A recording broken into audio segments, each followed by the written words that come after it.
Hello दोस्तों, आज हम स्टार्ट करने जा रहे हैं हरित क्रांति। हरित क्रांति है क्या, आज हम ये देखेंगे। तो साधारण शब्दों में इसको समझ सकते हैं कि हरित क्रांति का मतलब होता है खाद्यान्न उत्पादन से संबंधित क्रांति। यानी खाद्यान्न उत्पादन से संबंधित जो भी हम नए तरीके से कार्य करते हैं उसे क्या बोलते हैं, हरित क्रांति, जिसमें हम नई नई टेक्नोलॉजी को यूज करते हैं। चलिए पहले ये तो समझ गए आप लोग। अब इसका हम देखते हैं कि इसका स्टार्ट कब हुआ था और इसे किस तरीके से चलाया गया था। तो चलिए स्टार्ट करते हैं। वर्ष 1960 ईस्वी में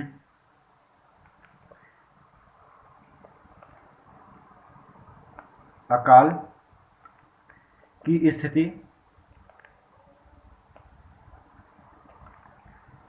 बनने लगी थी।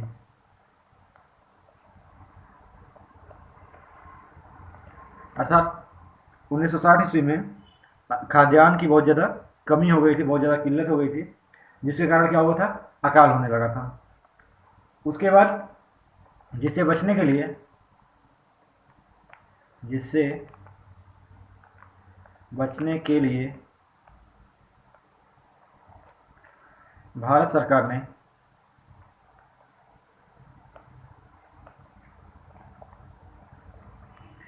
विदेशों से विदेशों से हाइब्रिड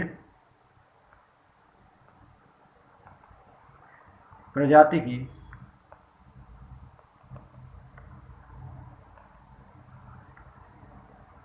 बीज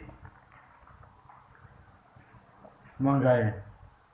यानी कि भारत सरकार ने क्या किया उस समय, इस अकाल से बचने के लिए क्या किया कि विदेशों से जो विकसित देश थे उनसे क्या किया, हाइब्रिड बीज जो कि नई पद्धति के जो होते हैं, जो कि कम लागत में और अच्छे उत्पादन करते हैं, वैसे बीज मंगाना शुरू किया और उसको लगाना शुरू किया।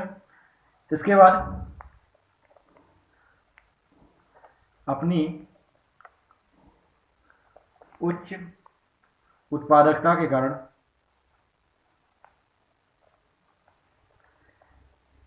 कारण इन बीजों की को उच्च उत्पादकता किस्में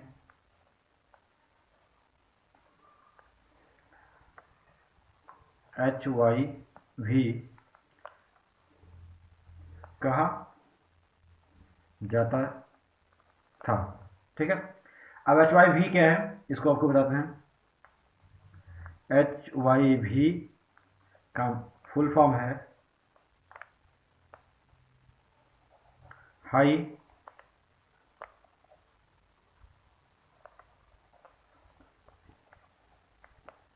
यील्डिंग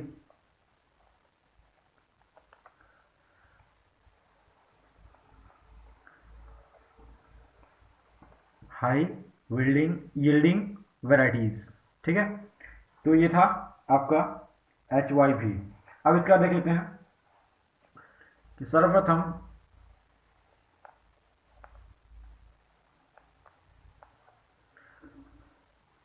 HYV को वर्ष 1960 से 1963 के दौरान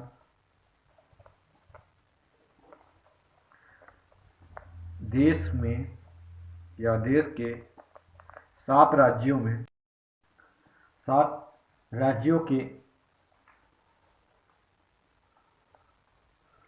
7 जिलों को, ठीक है, यानी 7 राज्य पहले लिए गए, उनमें से 7 राज्यों के 7 जिलों को लिया गया में प्रयोग किया गया। ठीक है, और यानी कि 1960 में HYV जो था उसकी स्टार्टिंग की गई थी।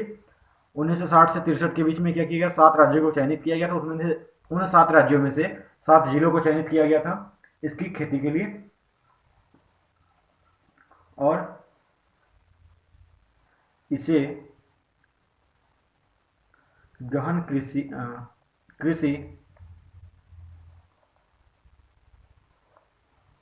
जिला कार्यक्रम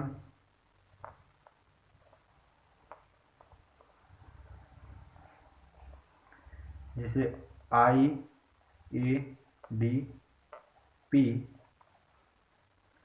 नाम दिया गया। ठीक है। इसके बाद यह प्रयोग सफल रहा था। यानी कि जो हम इस तरीके को अपनाया गया था उस समय, वो क्या हुआ, ये तरीका बहुत ही ज़्यादा सक्सेसफुल हुआ था। उसके बाद 1966 और 67 में भारत में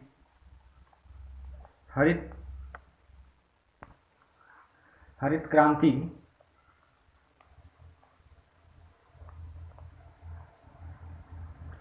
शुरू हुई, या औपचारिक रूप से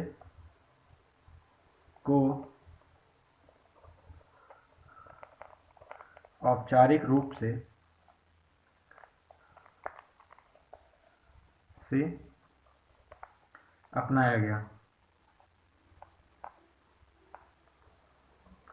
यानी कि जो हरित क्रांति की स्कीम चलाई गई थी, जब ये सक्सेसफुल हो गया तब उसको 1966 से 1967 में इसको क्या किया गया था, एक हरित क्रांति के रूप में इसको अपनाया गया था। इसके बाद मुख्य तौर से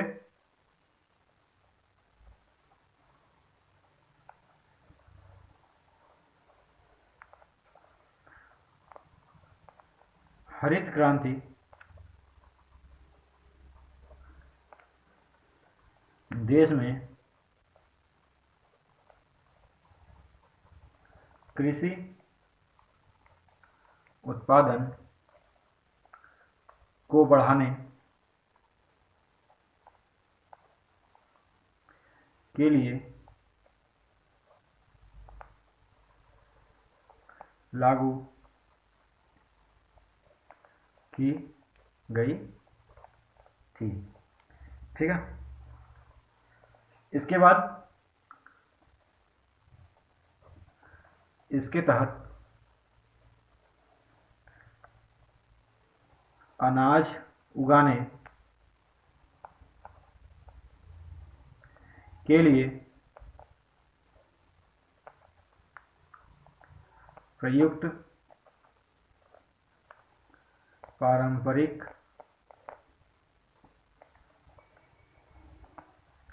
बीजों के स्थान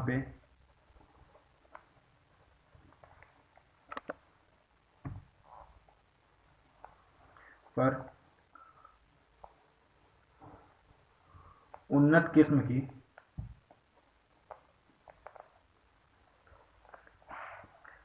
बीजों का उपयोग किया जाने लगा।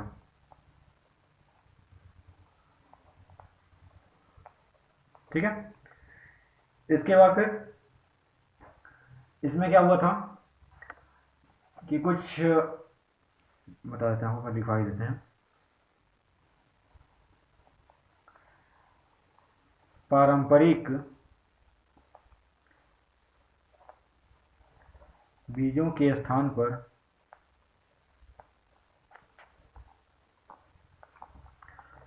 HYV का प्रयोग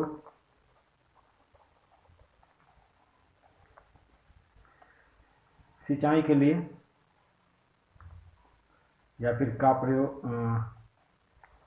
के प्रयोग में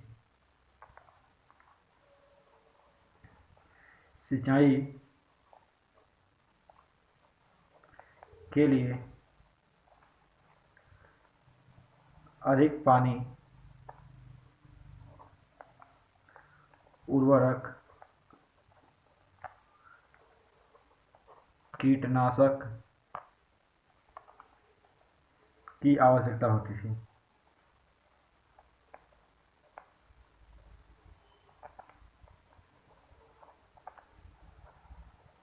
यानी कि इसको जो हाइब्रिड बीज थे उनका प्रयोग करने के बाद अधिक पानी की आवश्यकता होती थी अधिक उर्वरक की आवश्यकता होती थी और अधिक ही यानी अधिक मात्रा में कीटनाशक की भी आवश्यकता होती थी। अतः सरकार ने क्या किया, इनकी आपूर्ति हेतु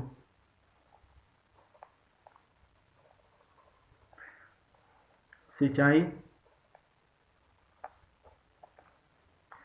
योजनाएं या फिर योजनाओं को विस्तार से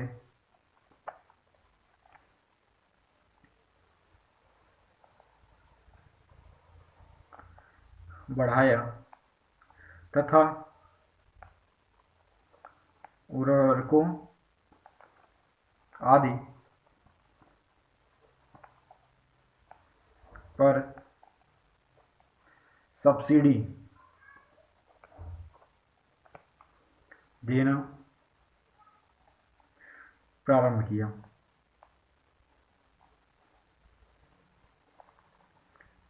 ठीक है, तो ये हो गया आपका हरित क्रांति।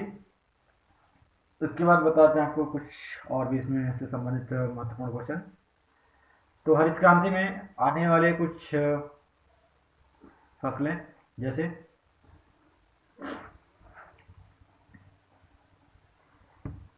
HYV का प्रयोग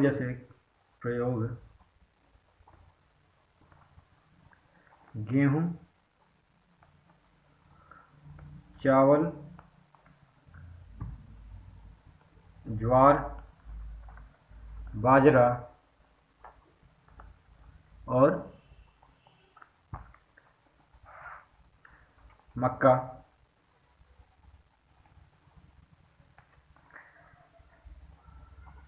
के लिए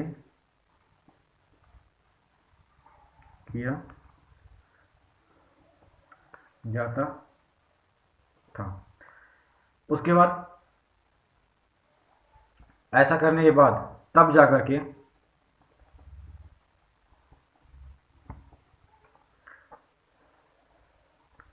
अनाज उत्पादन में वृद्धि हुई। अब देख लेते हैं कि हरित क्रांति, श्वेत क्रांति, कौन कौन सी क्रांतियाँ किस में आती हैं। ये एक चार्ट के द्वारा हम आपको बताते हैं। तो चलिए स्टार्ट करते हैं उसको भी। तो चलिए उसको हम चार्ट के माध्यम से समझते हैं। क्रांति का नाम इधर हम लिखेंगे और इधर कौन से क्षेत्र आते हैं वो देखेंगे। ठीक है, तो चलिए देखते हैं। पहला हरित क्रांति, इसमें आने वाले क्या है, खाद्यान्न उत्पादन से संबंधित। ठीक है, इसके बाद दूसरा हमारा है श्वेत क्रांति। श्वेत क्रांति का मतलब समझ सकते हैं, सफेद चीजों के लिए ये होगा। तो सफेद के लिए श्वेत यानी दुग्ध उत्पादन के लिए। ठीक है, फिर तीसरा है पीली क्रांति। तो पीली क्रांति यानी पीली चीजों के लिए होगा, जिसमें क्या आते हैं, खाद्य तेल,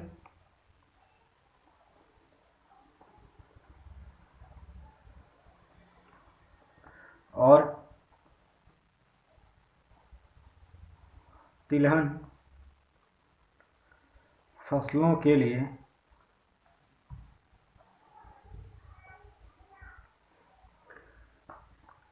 या फसलों के उत्पादन से संबंधित। ठीक है, फिर चौथा हमारा है नीली क्रांति। नीली क्रांति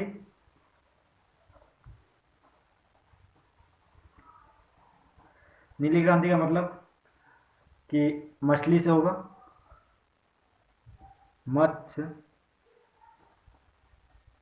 उत्पादन में वृद्धि के लिए। ठीक है, यानी कि नीली क्रांति जो थी वो हमारे मछली के उत्पादन में वृद्धि करने के लिए थी। अब गुलाबी क्रांति,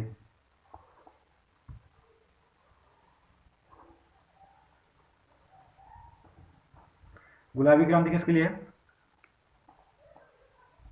पेट्रोलियम व खनिज तेलों के लिए।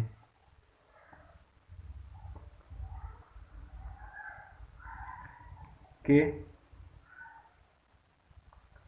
उत्पादन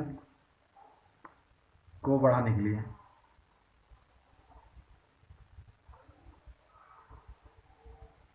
ठीक है, इसके बाद है छठवां धूसर क्रांति।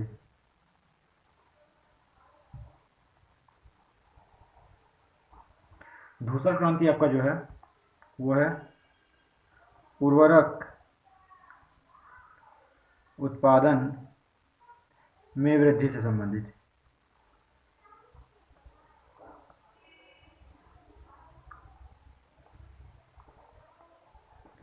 ठीक है, इसके बाद है सातवां रजत क्रांति।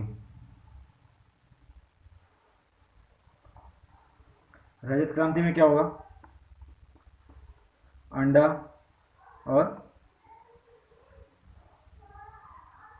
कुक्कुट उत्पादन। इसके बाद आते हैं 8वें नंबर पे सुनहरी क्रांति। ये आपका बागवानी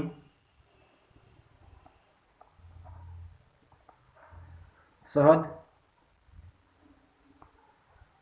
एवं फल संबंधी या फल के उत्पादन में। ठीक है, इसके बाद 9वें नंबर पे सदाबहार क्रांति। ये किसके लिए है?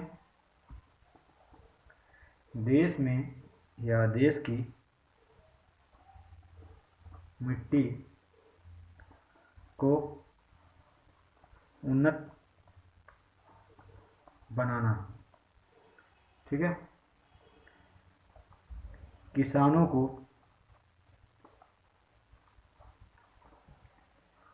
लोन दिलाना।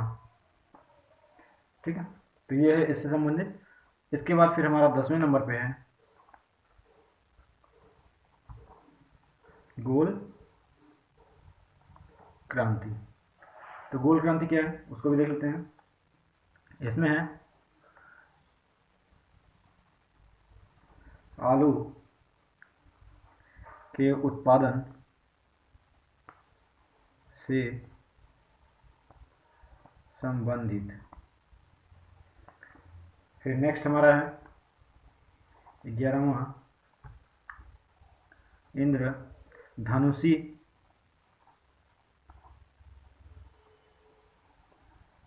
क्रांति। तो ये है सभी क्षेत्रों के उत्पादन में वृद्धि करने से संबंधित। इसको ऐसा समझ सकते हैं, इंद्रधनुष का मतलब उसमें कई रंग होते हैं, तो इसी के हिसाब से हम समझ सकते हैं कि कई क्षेत्रों में उत्पादन से संबंधित जितनी भी क्रांतियाँ होती है वो मतलब कि उत्पादन में वृद्धि करने के संबंध में होती हैं। तो इसमें क्या है कि इंद्रधनुषी क्रांति, तो यानी कि इंद्रधनुष में कई रंग होते हैं, इसलिए कई क्षेत्रों में यानी सभी क्षेत्रों में उत्पादन से संबंधित ये क्रांति है। ठीक है, तो ये हो गया आपका हरित क्रांति मुख्य रूप से, और उससे संबंधित जितनी भी क्रांतियाँ हैं उनके बारे में आपको हमने बताया।